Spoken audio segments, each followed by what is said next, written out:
Okay, let's unpack this. Salesforce just dropped its Q2 FY26 earnings, and there's quite a lot to dig into, I think, especially with some, well, surprising market reactions right after. Indeed. Yeah, we've got the raw data here from their press release, the investor deck. It gives us a pretty comprehensive look at how they did and, what's potentially coming next. Right. So our goal here, our mission for this deep dive, Hmm? get you up to speed on Salesforce's latest financials, their guidance, and importantly, how AI is playing into their growth story. We'll try and do it quickly and clearly for you. Sounds good. Okay, so let's kick things off with those headline Q2 results. Salesforce reported a record second quarter, the total revenue figure, Wow. $10.2 billion. Yeah, that's impressive. It's up 10% compared to the same time last year. Right, 10% year over year, or 9% in constant currency if you adjust for exchange rates. Exactly. And digging in a bit, that subscription and support revenue, which is, really key for them, that hit $9.7 billion, so up 11% year over year. Still strong. And 9% constant currency there too, right? Correct. And another important one, their current remaining performance obligation, or CRPO. Basically what they expect to book from existing contracts over the next year. Yeah. That jumped 11% year over year, too. It's sitting at $29.4 billion now. So, yeah, pretty robust numbers across the board. Okay, but here's where it gets really interesting, like I mentioned. Despite these, record results, Yeah. the stock was actually down almost 3% in after hours, trading right after the announcement. Mm-hmm. It makes you wonder, what's going on there? Why the hesitation when the numbers on the surface look so good? Well, yeah, that initial dip, it often tells us the market was maybe looking for something even more than just good. When a company like Salesforce is performing well, investor expectations just get incredibly high. Right, the bar keeps moving up. Exactly. And industry chatter, well, it often points to a few things. Maybe that 10% annual revenue growth, while solid. Maybe it wasn't quite the, let's say, acceleration some investors were banking on, especially with all the AI buzz. Okay, so maybe expectations were even higher. Possibly. Or maybe just a subtle slowdown in that constant currency growth compared to previous quarters. Sometimes that can cause a little flutter. It's often less about, actual underperformance and more about managing those super elevated expectations and the nuances in the guidance they give. That makes sense. It's a crucial distinction, isn't it? It's not just hitting targets, but maybe needing to smash them when you're at that level. Precisely. So with that kind of market sentiment as backdrop, let's pivot then. Let's look at what Salesforce is projecting for the future. Their updated guidance for Q3 and the full fiscal year 2026, that gives us the forward-looking piece. Absolutely. So for the third quarter, Q3 FY26, Salesforce is now projecting revenue between $10.24 billion and $10.29 billion. Okay, and what does that translate to in growth? That signals about 8% to 9% year-over-year growth, or 8% in constant currency. Got it. And for the full year, FY26? Right. For the full year, they've actually nudged up the low end of their revenue guidance. So the new range is $41.1 billion to $41.3 billion. Okay, so they raised the bottom of the range. Yeah, which reflects about 8.5% to 9% year-over-year growth. That's roughly 8% in constant currency. And they also bumped up their full-year non-GAAP operating margin guidance to 34.1%. Plus, operating cash flow growth guidance is now expected around 12% to 13% year-over-year. So raising the low end signals confidence, definitely. Right. But not lifting the whole range. Does that suggest maybe a bit of, cautious optimism?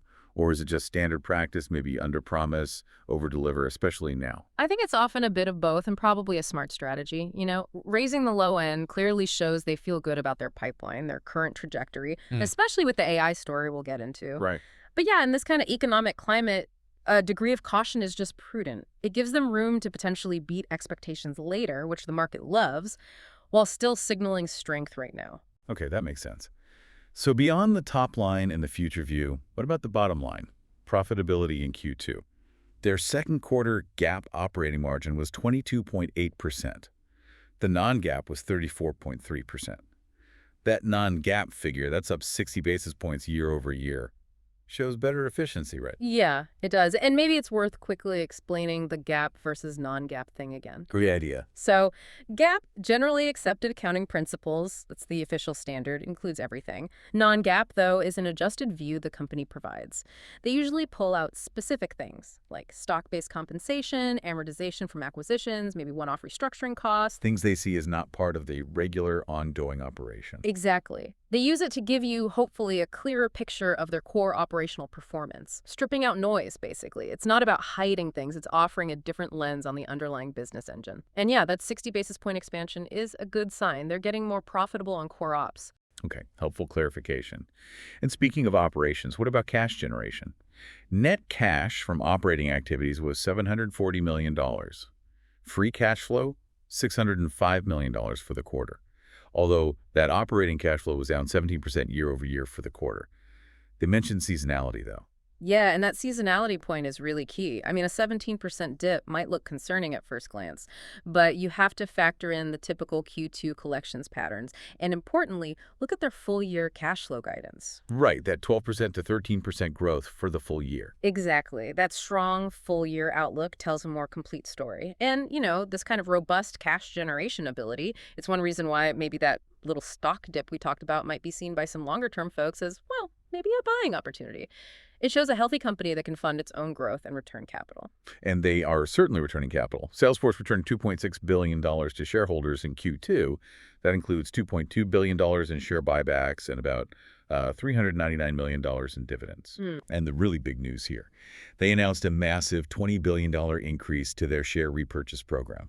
That brings the total authorized amount to, wait for it, $50 billion. Yeah, 50 billion. That's an eye-watering number. I mean, to put that in perspective, that's bigger than the annual GDP of quite a few countries, all Yeah. earmarked for shareholders. Wow. It really underlines a huge belief in their cash flow generation and their valuation strategy. Robin Washington, their president and co-CFO, she highlighted this.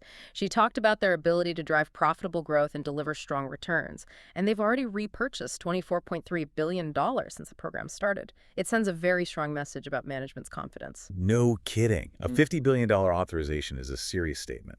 Okay, so the core financial engine looks strong. Solid revenue, margins expanding, good cash flow, big returns to shareholders. But let's dig a bit deeper now, because it seems Salesforce's big bet on AI isn't just talk anymore. It's really delivering results, isn't it? Absolutely. I mean, their investment in AI is clearly paying off. Their data cloud and AI annual recurring revenue, the ARR, that predictable income stream, it's now over $1.2 billion. $1.2 billion ARR just from data cloud and AI. Yes. And that's up an incredible 120% compared to last year. Wow, 120% growth. That's explosive. It really is. It's not just incremental stuff. And a key piece of that AI story seems to be Agentforce, their digital labor solution. They've closed over 12,500 deals since launch. Over 6,000 of those were paid deals. What really stood out to me was this. Over 40% of their data cloud and Agentforce bookings in Q2 came from existing customers expanding. That's a critical insight. You're right. It means that the current customer base is seeing the value. They're adopting these new AI tools and then coming back for more. It's not just new logos. It's deep penetration. Yeah, proof points. And they even closed over 60 deals just in Q2, worth over $1 million each. That specifically included both Data Cloud and AI. Plus, on their own help website, help.salesforce.com, Agentforce has apparently handled over 1.4 million requests already. 1.4 million. Yeah, shows real-world application, right? It's like this quiet digital workforce humming along. Makes you wonder how much human time that's freeing up across their whole customer ecosystem. Definitely. Mark Benioff, the CEO, he emphasized this. He said the results reflect success stories like Pfizer, Marriott, the U.S. Army. He talked about them transforming into agentic enterprises, that's the term he used, where humans and AI agents work side by side, reimagining workflows, boosting productivity, delivering customer success. But what does agentic enterprise really mean for a client, beyond just having some AI bots? Well, it's a pretty fundamental shift, actually. I think it's quite profound. And agentic enterprise isn't just about automating one task here or there. It's more about these AI agents acting almost like proactive, intelligent colleagues. Colleagues. Yeah, who can not only do tasks, but also anticipate needs, gather context from different places, even learn from interactions over time. So take Pfizer, for example. Maybe it means AI agents triaging patient questions more intelligently or pre-filling complex regulatory forms with the right data, or even spotting trends in drug trial data much faster, cutting down the admin burden on researchers. Okay. Or think about Marriott. It could totally transform guest services. Imagine an AI agent that sees your flight is delayed and proactively rebooks your connecting flight and tells the hotel your new arrival time, maybe before you even know about the delay yourself. That would be something. Right. Or customizing loyalty offers based on what you're actually doing in real time. For the U.S. Army, maybe it's streamlining really complex logistics, flagging supply chain issues automatically, or helping with planning by pulling together vast amounts of intel. The key insight, I think, is that AI is moving beyond just being an efficiency tool. It's becoming more of an orchestrator of work. An orchestrator, I like that. Yeah, fundamentally shifting what humans do towards higher value, more strategic things, less of the repetitive stuff. So it really is a paradigm shift, moving from just analyzing data to taking proactive, intelligent action. Yeah. And it's also worth pointing out, their traditional strengths are still there. Yeah. Service and platform offerings were apparently included in all their top 10 deals in Q2. That's right. So it shows that core product strength is still crucial, alongside this big AI push. It's not just the new shiny object, it's how it integrates and enhances the foundation. Precisely. It makes the whole platform stickier, more indispensable. And if we loop this back quickly to their guidance, that updated full-year outlook for FY26, they expect subscription and support revenue growth around 9.5% year over year. And again, that robust operating cash flow growth, 12% to 13%, and free cash flow growth also 12% to 13%. These figures really signal continued confidence, likely fueled by this AI trajectory and the strength of the overall model. Okay. And looking geographically, any particular region standing out in Q2? Yeah, that's actually quite interesting too. If you look at constant currency growth, America's revenue grew 9% year over year. Europe was up 7%. But Asia Pacific, APAC, led the pack with 11% growth. Oh, interesting. APAC leading. Yeah.